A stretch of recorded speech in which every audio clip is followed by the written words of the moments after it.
Hey, Eben. Hey. Welcome to Blueprint. This is a series where we're trying to pass as much information on to the next generation, trying to minimize the gap between passion and success. Maybe you can give us a small intro to who you are, what you do, just so the people have an idea. Yes. My name is Eben Badu, 30 years old, born and raised in Amsterdam, Ghanaian descent, and I like to be creative. Even apart from the new originals, we know you do DJing, we know you rap. How has this whole ecosystem come together? Has it been extremely easy and beneficial? The energies working off each other? What would you say? Yeah, for me as a creative, I find it very important to express myself. So this can be in literature, this can be in a poem, this can be in clothing or in furniture. Cause I'm Ghanaian, second generation. My parents came here at the same time. I'm in the Netherlands, so I'm surrounded by so many cultures, so many stories that I find it very important to express myself. So sometimes I express myself wherein people understand it immediately. Sometimes I express myself and people just understand it a few years later. So with time, it will all make sense, hopefully.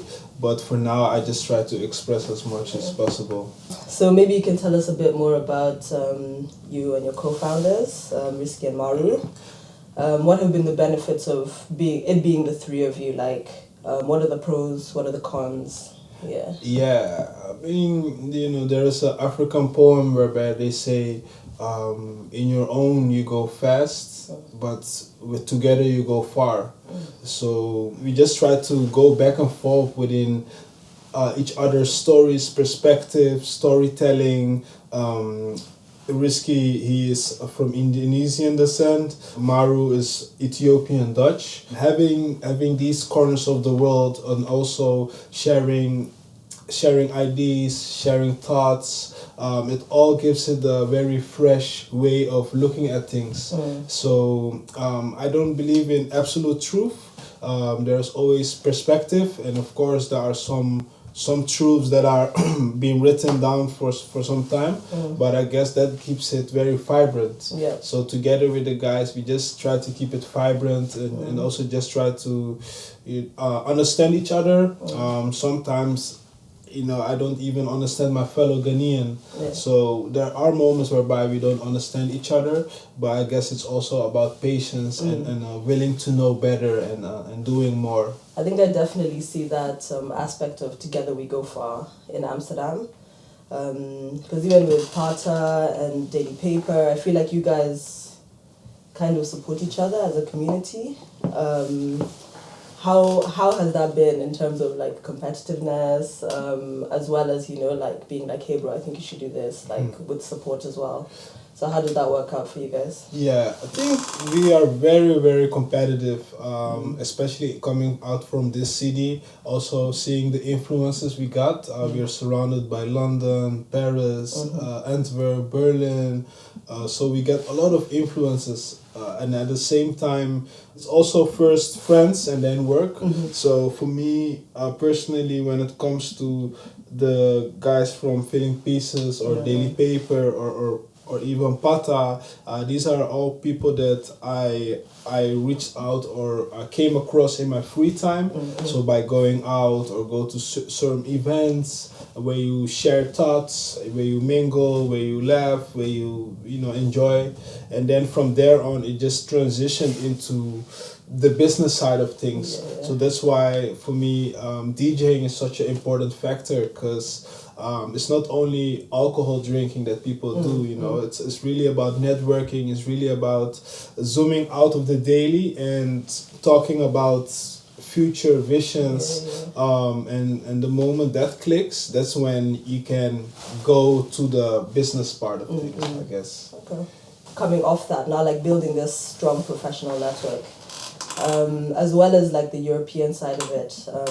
I see you guys in Ghana shooting Mathlete, pop up in South Africa, making shoes with is it Dichase or Dichas in Ethiopia. Like, how important have these collaborations been from, like, the motherland, the continent, even in terms of your journey, as being an African in the diaspora?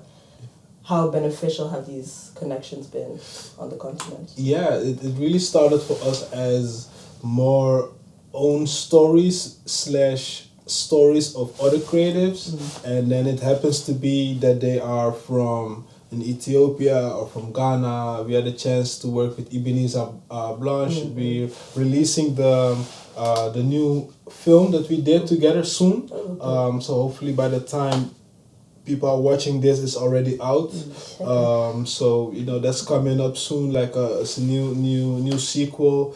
And then also at the same time working with Deshas is also very talented shoemaker, because a lot of leather is from Ethiopia, and then the Italians they buy it and then they make it their own thing.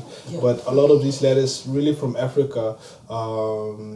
Or working together with OJ Wook Rogers, talented photographer also from Kenya. So we just try to work with where the talent is, where the creativity, and then the location is a secondary thing. But I guess since I'm maybe from Ghana South, unconsciously you just attract who you look you look up to, or how you look like as well. I think. Like, it's just a natural energy. Natural energy. Thing. Yes, definitely. Okay, I feel that. Yeah. What do you feel like have been the most effective, like, marketing and sales tactics you've done? And if I can add on that, I think I listened to an interview you had done before, and you said as a quote, like, you have to kill your darlings. And that's in terms of now, like, after you have like a range of like 100 items, you need to pick which ones are going to sell. So what's that difference between, like, being so passionate about something, but then in the end having to pick something that's going to be good for business? I think what I notice within a lot of conversations I have with friends or people I know is that a lot of people deal with imposter syndrome. So that's like a certain disease whereby they don't want to bring out some stuff, or they don't want to share stuff on social media because they think people are going to copy them, or they think the whole world is watching them. But actually, no one gives a shit, actually, at the end of the day. So I think it's very important to just push your product like you're the top paid marketeer. Like you're your own Cristiano Ronaldo within the Nike spectrum.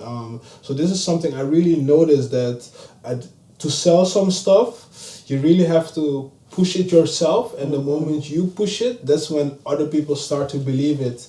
And sometimes your own parents doesn't even believe you, or I was listening to this podcast whereby Quentin Tarantino, the director, he did Django, he did also Pulp Fiction, and he was talking about Pulp Fiction, whereby from the 6 friends that he shared a movie with, 5 of the 6 thought Pulp Fiction was shit. They didn't like Pulp Fiction. But now, in retrospect, people like it. Or George Lucas with Star Wars, like even Star Wars, he shared it with other directors or even, I think, his wife. And they didn't like Star Wars, but it was really George Lucas that thought like, I like this.